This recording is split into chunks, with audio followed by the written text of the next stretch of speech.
All right, folks. This week I'm joined with Matthew Hu from Fifth Element Wellness in Melbourne, Australia. And we were just talking before we went live about how we crossed paths, and it's a pretty funny story. We were at a conference in 2016. I was sitting beside Matt, and we were just chatting away. I was new in the city, and I asked him what he did, and he was like, "I run a gym, like a small, a gym," and just very, very didn't say much about it. And basically, since then, Fifth Element Wellness has been crowned top gym in Australia for a few years, if I'm correct. And he's doing an incredible job there. I learned a ton from these guys as well over the years. So, Matthew, really happy to have you on, mate. And why don't you maybe start with a bit about yourself and how you got into the industry? Yeah, sure. I'd love to. So I worked initially in this really amazing high-end restaurant, and I used to be offered jobs all the time and by customers. It's one of those weird scenarios that you find yourself in. And then worked there for maybe a couple of years. I was probably partying a little bit too much, having a little bit too much fun, and wasn't taking life seriously enough. And yeah, unfortunately, one of my best friend's brother actually died in a car accident. It was probably the first real moment of personal tragedy that I experienced. And I was, I think, 19 years old at this time. And yeah, it really hit me, and it really forced me to reconsider what I'm doing with my life. And so I wanted to do more than just be a waiter and party. So yeah, the next job that I was offered, I said, I'm going to take the next opportunity and see where it takes me. And that happened to be from the national director of Fitness First. And he offered me a job. And so 1 week later, I found myself in a gym selling memberships. So it kind of started from there, and then progressed through to become a general manager over the years of a site, and then moved to Singapore. I was working there for a couple of years, managing a few clubs. Moved to Thailand. I was there as a national sales manager, grew that from, or helped with the team grow that from 8 clubs to 18 clubs, and then moved to the Philippines, and I was a business director there for 3 years. And so I've had a bit of a ride through the industry before, yeah, I opened up Fifth Element here in Melbourne. Yeah, I think you've got a great perspective as well, mate, because you've seen kind of both sides, and maybe we can kind of go into that next around like obviously for people not in Australia or don't know, like Fitness First is the top gym chain, you would say. Yeah, it's like the kind of more higher end commercial gym chain. Yeah, and at the time when I was working there, I think it was the largest health chain operator in the world. So it was bigger than Anytime Fitness. Like, they weren't on the scene yet. So it was a big operator. It was a big multinational business. Yeah. And then obviously, what are you doing now in Fifth? And you can maybe tell people like why you started it. What was the motivation behind that? The main motivation behind it was because I wanted to really make, I had exposure to kind of, I guess, seeing how many people were joining a commercial gym and how many people were leaving a commercial gym, how many people were actually staying and using what that model did. And it started to get a little bit hollow. And I guess it kind of moved against my moral compass, where lots of people were kind of joining up in 12-month memberships and not going and using it. And that was the majority of people. You could argue that it's a model that is designed to have financial success based on the failure of its customers. And it's hard to actually identify any other business that actually can make that their business model. And I thought there's got to be another way of doing this. And there's, don't get me wrong, there's a lot of good people in there, but it's just the structure, it's just the model and how I perceived it. So I thought, what about if we could open up a facility that instead of 10% of people being consistent with their journey of health and fitness, which is about the stats, what about if we could make practically 100% of people consistent over that journey? And so that was kind of the spark and the inspiration that led me to quit Fitness First and embark upon finding a way to make that happen, and was basically what gave birth to Fifth Element Wellness. I went into business with a gentleman at the time, David O'Brien, very bright chap. Lots of respect to Dave, and we both aligned in that context of like, how do we do this in an ethical way whereby people are going to be successful, and we're going to take some accountability for that success. And so we blossomed into this, probably one of the first, if not maybe the first, holistic health and wellness facilities in Australia. and that was 10 years ago now. And yeah, we've had lots of learnings along the way. It's been a really good journey, and I'm really pleased to say that, you know, we're basically at a point now where we essentially have a wait list on the gym. You know, like you can't come into Fifth Element. It's not just like this open model. It's a bit of a unicorn, I think, in the fitness industry, where you can actually run a facility and be like we're not really hunting, you know, aggressively for memberships. A few people leave a week, you know, they move away different areas, and that's all we're looking for. So people that come to Fifth Element stay, and that's really rewarding. Yeah, and I guess like for people who are not in Melbourne, it's not like you're in an extremely competitive city and extremely competitive part of the city around Fitzroy. Um, Maybe I'd like you to touch more about this for people who are in the fitness industry. Like the hardest thing is getting people results, but then having people wanting to stay with you as well. Like it's a lot easier, or sorry, it's a lot easier, yeah, to just make clients great results and keep them, or at least wanting them to stay with you rather than constantly looking for new clients every 4 to 8 weeks. So what have you learned like in 10 years, or maybe what have you done differently over the last 10 years that has helped you now have a waiting list?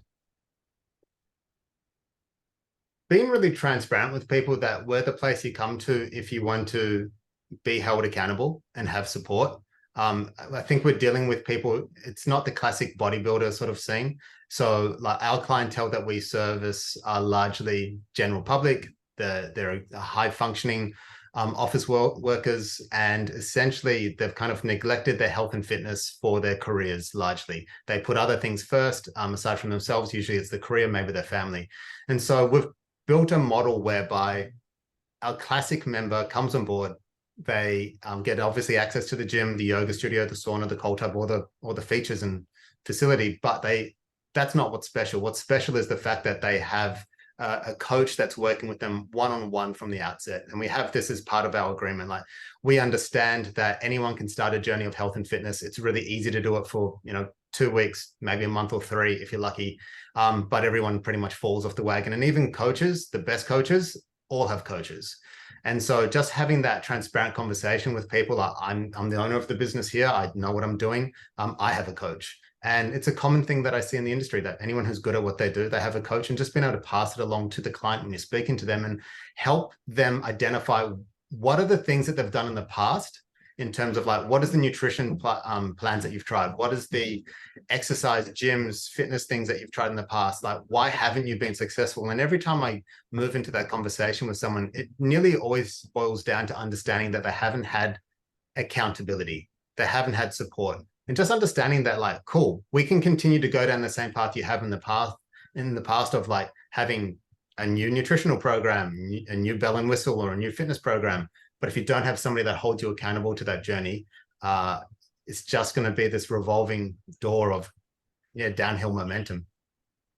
Yeah, and the kind of normal experience, like for me, if I go into a gym, sometimes you sign a waiver, sometimes you don't, and it's like, all right, there you go. Like that's the end of it.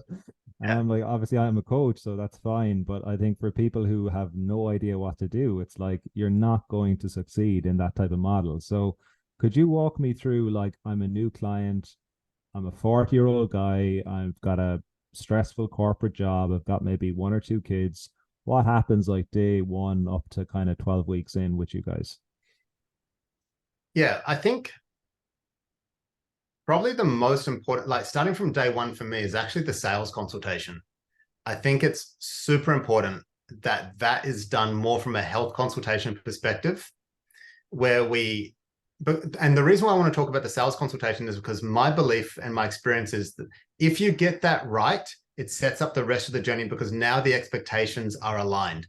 People understand what I'm getting in for. We've had some really hard, candid conversations. I've called you out on some stuff. It's not like, I'm here to serve you sort of like conversation. It's like where you're subservient to basically anything that they say because you just want to get the sale. It's a coaching interaction where actually I've found that the more you are confronting and calling them out and having really hard conversations that, to be fair, no one in their life is having with them, the more you do that in the sales consultation, A, the more sales you close, and B, the better they are then set up for the journey.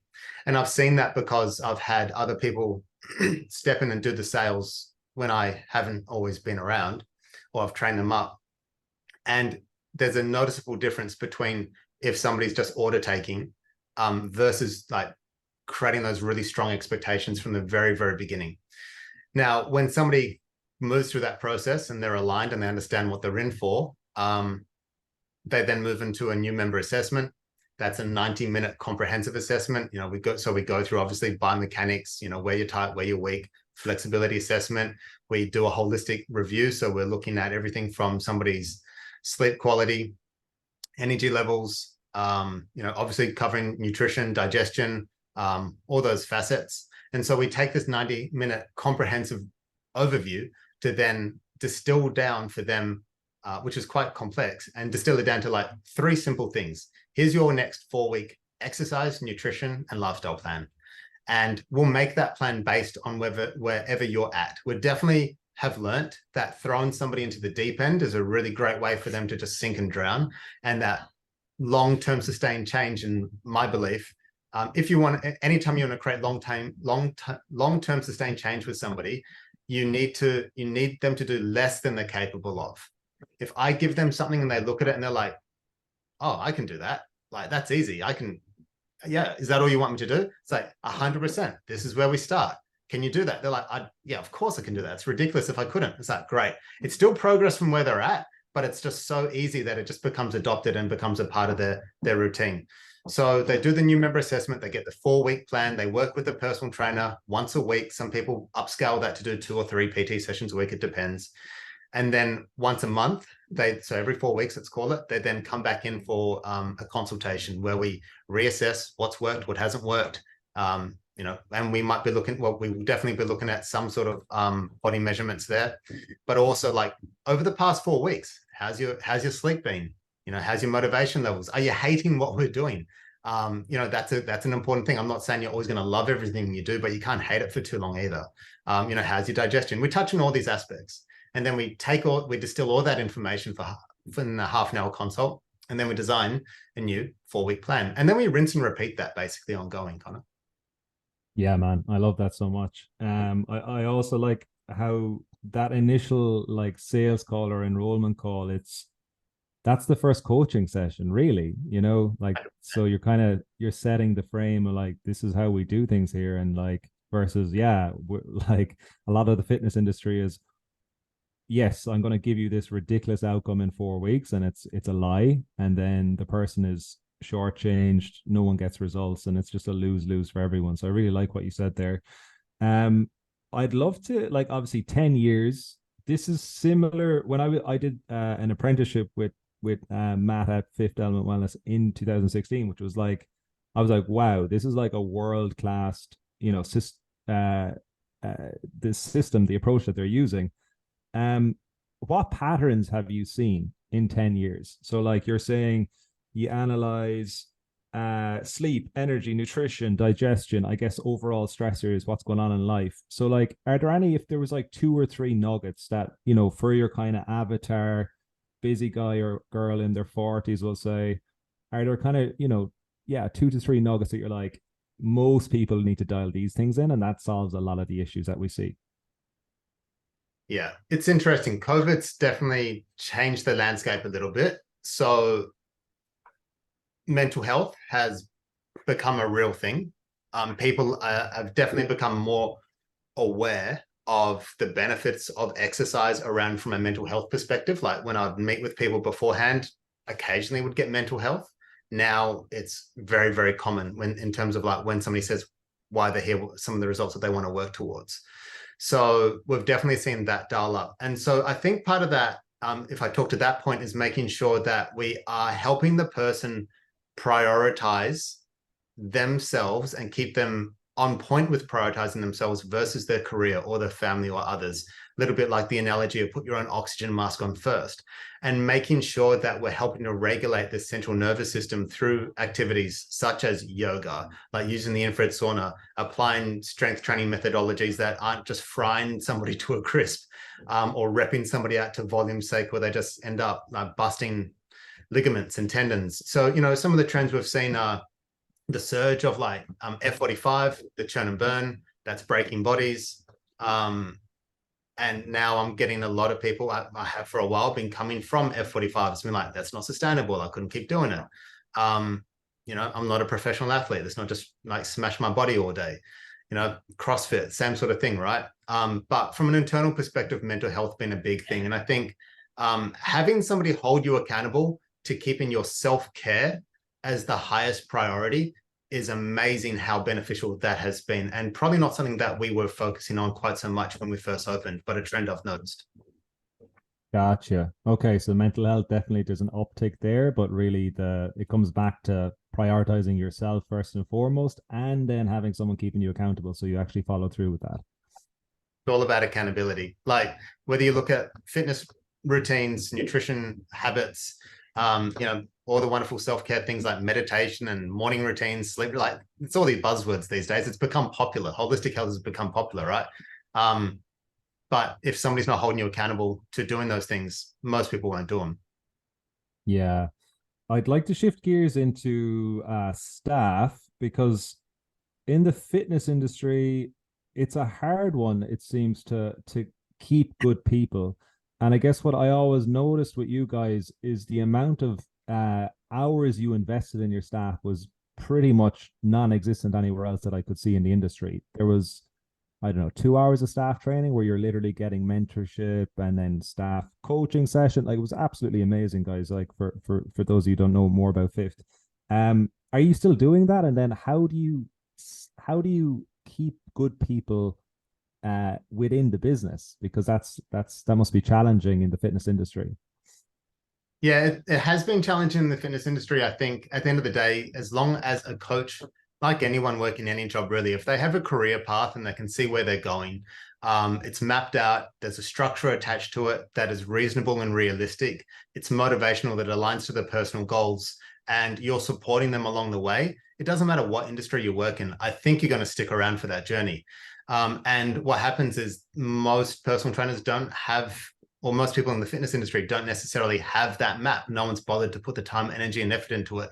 That we've created so many revisions of what we do in here to streamline it into a well-oiled machine now. Yes, we still do lots of staff education. We do, 90 minutes to 2 hours a week as a group.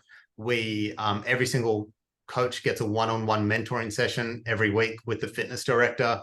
Also with myself on occasion as well. Like, I've got an open door policy. I work closely with all of the new coaches, usually for the first 6 months, to help onboard them in that space too. So they're getting one-on-ones with me every week, one-on-ones with the fitness director, and that's ongoing indefinitely, and the staff education. And we collaborate here. Like, the coaches here are all employed here. And they're pretty much all full-time employees. So they've got annual leave benefits, like they're getting taken care of. They pass clients around to each other. It's not this dog eat dog sort of like, don't talk to my lead sort of like, well, that can exist out there. There's real collaboration. And that also exists from the education perspective. Like, if they've got a challenging client or a situation, they can leverage the other team around them. So what a client doesn't necessarily realize is, when you're a member at Fifth Element, you don't actually have one coach. You've got a whole team of coaches that are behind the scenes talking and looking and strategizing like ways to continue to help you progress forwards. And that's really powerful. And I don't know if that exists in many places. Yeah, as you're saying that, I was just thinking, I worked in Fitness First Richmond for like 6 months, and there was like it was like 28 PTs, and it was just so competitive. It was, it's a big bodybuilder gym as well, and I was there doing this kind of flexibility stuff in the corner, and it was just such a terrible fit. But like, there wasn't that community component. Like, everyone was trying to grab a client and like build a business basically. So it's definitely a rarity in the industry. If you could make changes across the industry, what would those changes be? Like, what would you like to see become more kind of the norm for the fitness industry? Oh, okay. I would love it if the fitness industry actually started to view its success based on the success of its clients' results and well-being. That would be tremendous, because I actually don't believe that is, and they actually built a business model not just a value statement, not just a mission statement. It's not just like what they were saying to their employees, but they actually built a business model that works around that as the core element. And don't get me wrong, it's hard. Like what we do at Fifth Element is really, really hard. You don't get to this point and be where we are without thinking outside the box. It's much easier just to hire a lease and throw some equipment in and slap a name on it and make it 24 hours and turn some money over. Don't get me wrong, there's still work involved with that, but it pales in comparison to what we do here at Fifth. And I know because I ran some of those facilities too. Yeah, I'd love it if the fitness industry aligned more along those lines. Yeah. Well, I think it's also like if you guys are proving it, obviously it is a lot of work. Not everyone is going to want to do the model that you're doing, but if you're showing that it's being profitable, you're getting people results, and it's actually a feasible model, then it's going to become more and more of a thing. Like, have you seen more? You're 2013, so you started. Yeah. Are there many more facilities like now? I guess since COVID, have more facilities, kind of these more smaller, intimate facilities like your own, opened up since we'll say COVID and everything opened back up again? I'd say the micro gym industry, the boutique, whatever terminology we're using, has been getting more traction. Infrared saunas and cold tubs and plunges to some degree, like that sort of space is definitely becoming more common. My experience hasn't been that again, I don't actually think that really makes that big a difference. I actually think it's the accountability that makes the difference. So I haven't seen a business, to my mind, really grip that and try to have a run at that. With the accountability side of things, is it? Yes. Yeah. Not that I'm aware of. Yeah, this is something that you keep saying. So like, and I totally agree with you. Like accountability is the most important thing. I've actually found since I've gone fully online, you can use technology to keep people much more accountable. In my experience, anyway, as an independent PT, uh, and people's results have actually improved since I've gone online. Even though most of my clients are rehab based as well, which is pretty crazy. Um, but how do you leverage accountability? Like, what do you use? What sort of tools do you use? Is it the check-ins? Are you using text? Are you using like some sort of a group like Facebook? Like, how are you keeping people on track each week? Because they're working with the personal trainer face to face every week, that works. Because we most clients are put on a 12-week journey. So we kind of do a 3-month goal setting process, like from where you are now versus where you want to be in 3 months' time. So we keep it short term from that sense. So it keeps the motivation pretty dialed in. And then, yeah, every week they're working with a coach face to face. They get a message at the end of every week. So that'll be checking in on them and that'll be something relevant around a focus that they've discussed in the session to help follow up and reinforce that. Like we know that frequency of communication and cadence is really powerful. So we use an app and we message through that. And then we also have the 4-week deep dive assessment where we carve time out to sit for half an hour and actually have a real deep coaching conversation around challenges, obstacles, of the past 4 weeks, wins, and what we're doing going forwards and reconnecting you to your goals. So, they've got a face-to-face, they've got a digital message, and they've got a 4-week check-in. So for us, for most people, that's enough. And if we need to, we'll dial it up and we'll suggest that they start doing 2 PT sessions a week. So we can just increase that cadence a little bit more if we need to. Yeah, nice, mate. Talking about like a big thing that you were into as well when I was there, like blood work and then based on results, like elimination diets or like the fresh start diet. Do you still do that? Or has that changed your approach? We still do all of that. The fresh start elimination diet, which is quite extreme for most people, for general public, all of them. If you don't know, listeners, it's essentially cutting out gluten, sugar, dairy, all processed foods, pretty much no carbs, aside from like what you're getting out of like your green vegetables, essentially. So yeah, it's a pretty aggressive leap for most people, and we will only bring that in if somebody's really ready for it. I'd say like 10-20% of clients start there. Most need to start a lot further down and just make some smaller changes along the way. But it's all still here. We still do all those things. We've just added a lot more tools to our tool belt that allows somebody to bring themselves up to a level where they may be able to step into that, if ever, to be honest. Gotcha. Yeah, yeah. So again, it comes back to like you were saying about the habits or about the goals on a weekly basis. The you want the client to feel like, yeah, this is very manageable. I can do this, and then you just keep stacking on top of that. Correct. We want to meet you where you are. Yeah. Yeah, great. Two things I want to go into, mate, is like COVID, how you guys responded and came through that, because like you've got a waiting list now, which is amazing. A lot of places closed down. And then I'd like to dive into your own training as well, and maybe your own approach from, all of the knowledge that you've gathered over the years. So you decide which way you want to go from here. Sure. We can start with COVID. So, yeah, COVID was rough for the entire industry. Unless you were already an online coach with a very strong presence, you were pretty much everyone else jumped online at once. So it became a very saturated market. We struggled through that period of time, so much so at that point, that's where David, my business partner at the time, decided that it would make sense for him to leave. And we basically ended up pivoting during that period for us to launch an e-commerce business that actually became our pivot in the business. So yes, we did some online coaching, and where we could, we did the outdoor coaching, but essentially we moved and launched an e-commerce supplement shop, and that's actually become a business in itself now. It's actually quite significant. When we came out of COVID, we'd pretty much lost nearly all the personal trainers except for a handful. And I think when we How went many was that, Matt?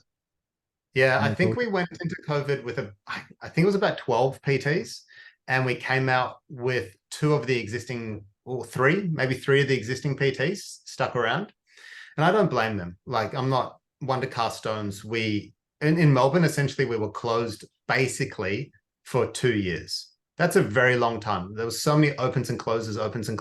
Basically, for 2 years, we were shut down. So you can't expect somebody to just kind of hang around during that period of time, right? So, until then, our standard personal trainer would work at Fifth Element Wellness on average for about 6 years. Like, the retention on our PTs was exceptional. COVID drove all that out. We had to rebuild everything from the membership base, where we had about 350 members, I think, pre-COVID. After COVID, we had like 100, 150, 130, I think. So, a lot of members left too. Understandable again. So it was a real build-up phase. And so we just went into like sales mode, marketing and sales mode. We had to, survival. And I mean, literally, when I say we're at a waiting list, like that's pretty much only just happened as of now, literally as of today's recording. We're now up at cracking our top limit at 300 members, and we're not really looking for many more, unless somebody can fill in a peak time slot that we kind of have availability. Like, we're taking our foot off the pedal and looking for other initiatives. So that's kind of how we approach COVID. Does that answer your question? Is that? Yeah, totally, mate. And then like, how did you go about? Was it like, pounding the pavement? Was it social media? Was it ads? Like, how did you rebuild the member base and get the word out that you guys are open for business again? Yeah, so it was probably all of it. Like, we went full guerrilla marketing, from flyer distribution into like the local areas to running like heaps of ads online through socials, referral campaigns with members, bring a friend, bring a spouse, 4 weeks for free, like come and train with you, like all sorts of different initiatives through that sense. I can't honestly say any particular one of those was a silver bullet. I think, if each one is 10% and you do 10 things and you get, all of a sudden you've got 100% out of that. So that's kind of our approach. And to be fair, like, we are now 18 months really since we came out of our COVID, so to speak. And it's taken that long to kind of rebuild to get to this point. So it hasn't been an overnight success. There's been a lot of work along the way. But we did have to spend a lot of money on paid ads. Yeah, got it, mate. Let's shift into your own training. What are you doing these days, and what do you eat? And because you got two kids, is it? Yeah.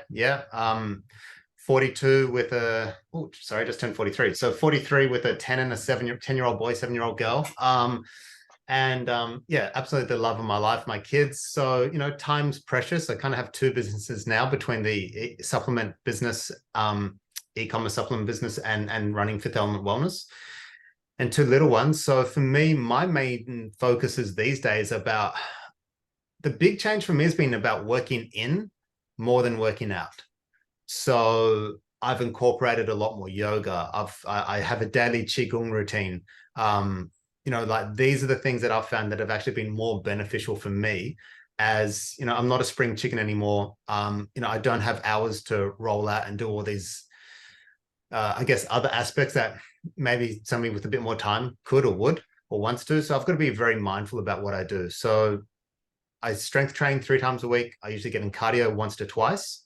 And I'm pretty consistent about getting in some sort of self-care routine, such as qigong or yoga.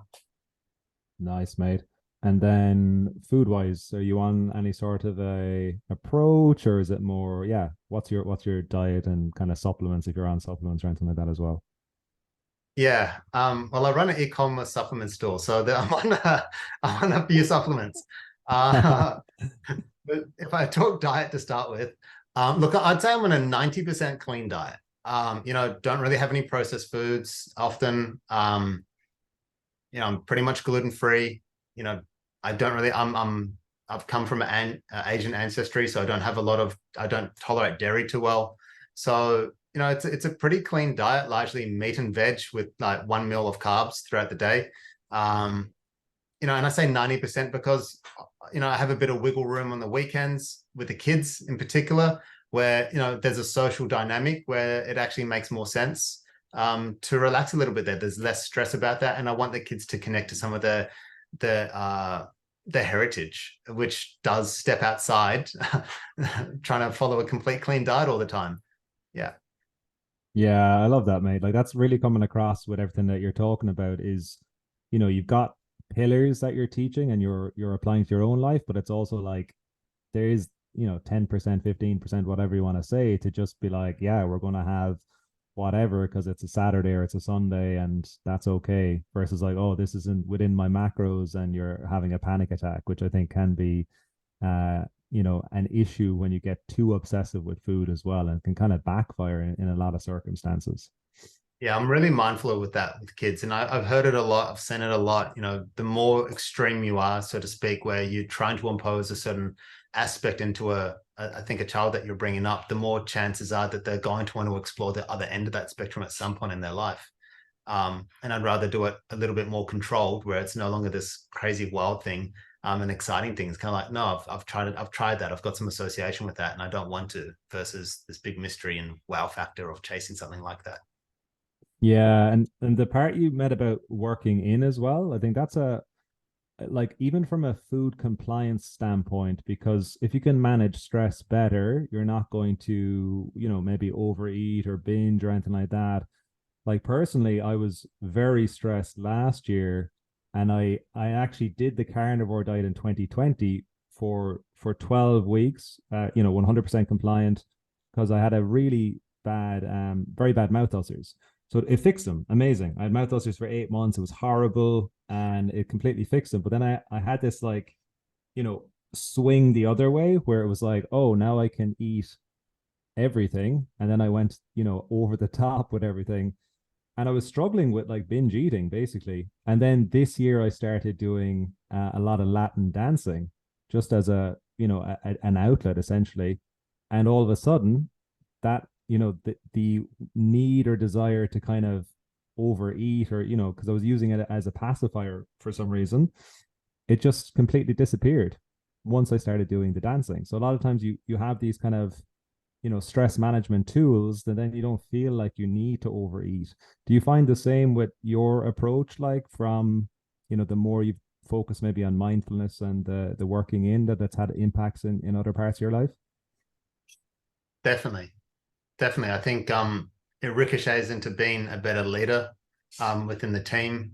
I can make better business decisions, more effective, more productive. I'm certainly a better parent, better partner. It ticks every box. It's a no-brainer. And I think, we emotional eating to some degree is something that a lot of us, if not everybody, to some degree experiences, especially through challenging periods of their life, and whether you need to find another outlet for it. If you don't, I think it's a bit of a downhill battle, to be honest with you. Uphill battle. So, whether it's Latin dancing and that becomes a trade, or For me, it's probably rolling around and wrestling with my kids, on the floor. Like they love to tackle me, like they're into jujitsu and and that sort of stuff. And I find that the more engaged I am with them physically, the less inclined I am to step into that space, because I can definitely enjoy a trait or two here as well. Yeah, for sure, man. What's something you've changed your mind on or perspective on recently? And by recently, we can say the last 12 to 18 months. Mm. Um, I would say Fifth Element for a long time has been a business that has gone deep. Um, the traditional fitness facility sort of or PT studio approach has often been get this thing working, open up another one, open up another one, open up another one, expand, expand, expand. Whilst, for the 10 years now, we've just focused on how do we get better at what we do? How do we continue to refine that system? How do we get better at supporting our clients and introduce new tools, new skills, new systems, new knowledge? And so we've gone deep for 10 years, which is a very long time to go deep. And now we've reached the point, and probably because we're hitting our cap as well, and we could see that coming. It's like now I think it's time to go wide and seeing how Fifth Element, how can we potentially take the values that we have about genuinely supporting people and making sure that we're setting people up for success, but beyond the four walls of the facility, and start to actually take what we do going deep and have learned over 10 years and see how we can give that out to the industry in different ways, whether that's working with individuals through online coaching or potentially doing mentoring for other fitness facilities, and business coaching, because we've got a few accolades, we've done pretty well in the industry, we know what we're doing. Not many gyms can walk around saying, we're full, we're not looking for more members. So I feel like there's some lessons there that we can potentially help give out to the rest of the industry, which that's pretty exciting. And that's something you changed your mind on recently, would it be? That you wanted to kind of go from just that sole focus of the facility to now kind of spreading your wings a bit more? Yeah. Yeah. I've been holding back on that. I don't know why. Um, yeah, I'm not entirely sure why. I think actually, no, I do. It's the team that's around me now feels so competent and strong and capable, and cohesive. Like when we hit our cap and we're kind of there now, and also like when you go deep for 10 years and you keep refining systems and behavioral coaching and all these other things, you start to struggle to find the 1-3%. I'm not saying we're perfect, we're definitely not, but it's harder to find the things to get better at when you've been doing it for that long. So I can look around in the industry though and see what other personal trainers are doing, see what other facilities are doing, see what other coaching journeys look like, and see gaping holes and just be like, I'd love to step in and help you with that. Yeah, mate. I think that's an awesome idea. Like, because you know, you've done it successfully. So, and again, in Melbourne, it's a very competitive city. So like with regards to the online component, what are you thinking in that department? Is this still just an idea, or are you looking at rolling out online and the mentoring, or are these just kind of ideas you're thinking of still? No, they're both. It's both. We've already built an online program. Um, and we are in the midst of arranging a launch for it and testing it to market to see how it goes. So that's actually all built already. We just need to get some final marketing and get the launch in place and the testing in place, before we do a hard launch on that. The business mentoring is will probably be secondary behind the online coaching initiative. Yeah, cool. And what are you thinking, like September or later in the year for the online launch? Do you have an idea yet? I'd say the hard launch will probably be, yeah, I think it'll be end of September, maybe early October.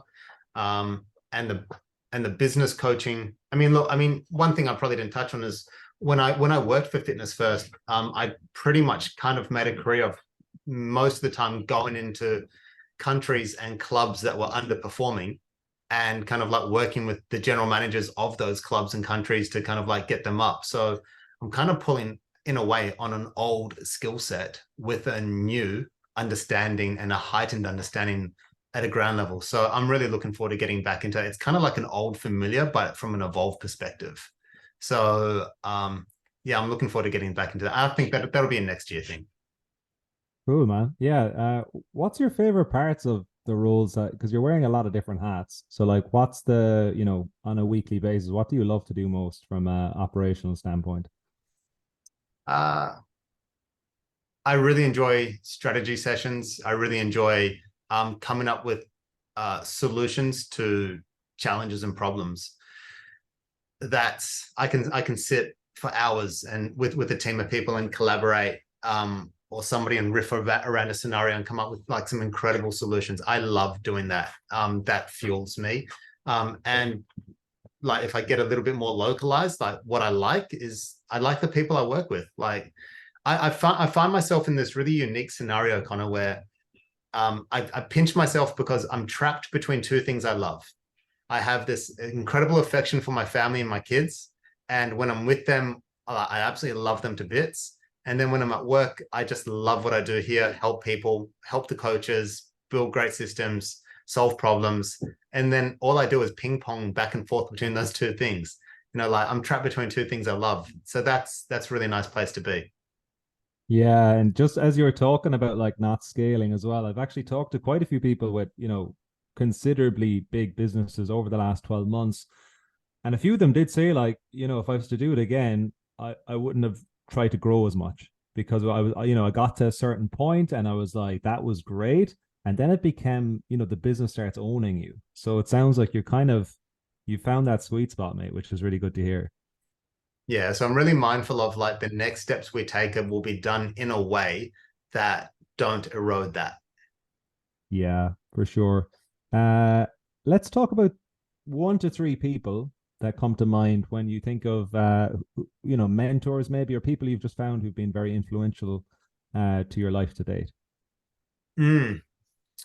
Um, I worked when I worked in Thailand, the managing director there, at the time, Mark Buchanan, uh, probably was the key person who kind of cracked open my understanding of what good looks like. And if I could give anyone one piece of advice in their career, as early as you can, get exposure to what good looks like. However you can, whatever it costs, just freaking do it. Because that experience, and I've seen it now when I get coaches that come to Fifth Element Wellness and they like, holy cow, I had no idea. I thought I knew what good looked like. I had no idea. And once somebody has that moment in their life, it forces them to change their perspective around what's possible, and the motivation that builds is huge. So I have to give credit to Mark. He was my first mentor, and really showed me that over the 3 years how to lead with humility, and whilst producing exceptional results. Jim Collins is a big influence, author of Good to Great, Great by Choice, all those books. I've probably listened to Good to Great at least 20 times, incredible author, and so many great lessons around leadership and business in there. And he's all the buzz these days, but I'm going to give him his credit where it's due. Alex Hormozy.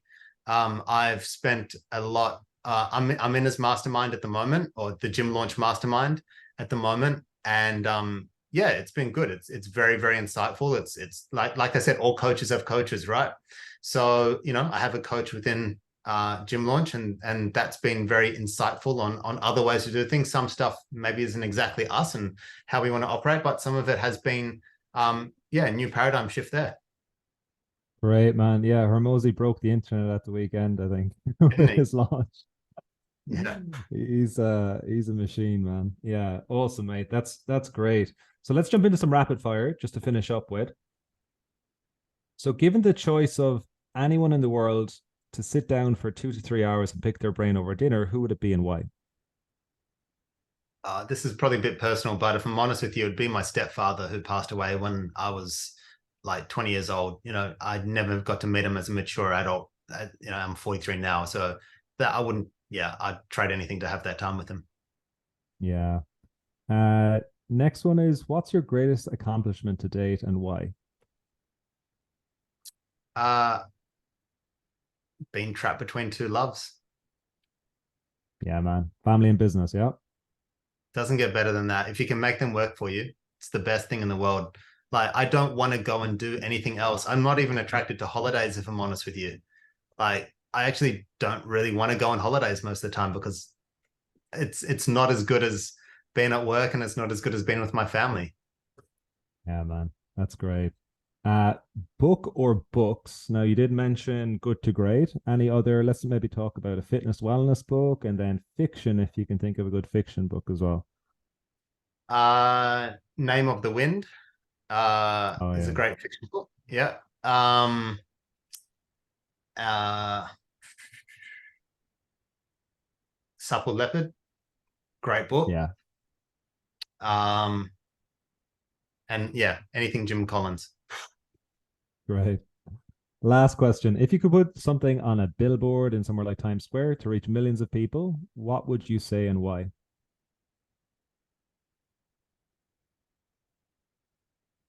I'd say run your own race, because I think too many people are caught up in trying to keep up with other people and what they perceive success to be.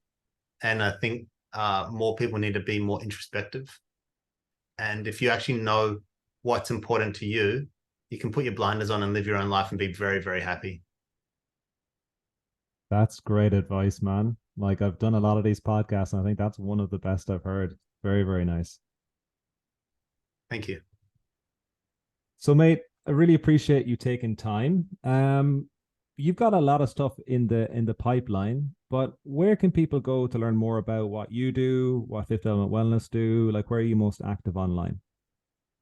It'll be the Fifth Element Wellness Instagram account. So that's 5 Element Wellness in Instagram. And that's where we'll be putting out all of our announcements and the things that we're doing going forwards. We're looking at ramping up our marketing a lot more so than it has been in the past, but that's where best place to connect would be.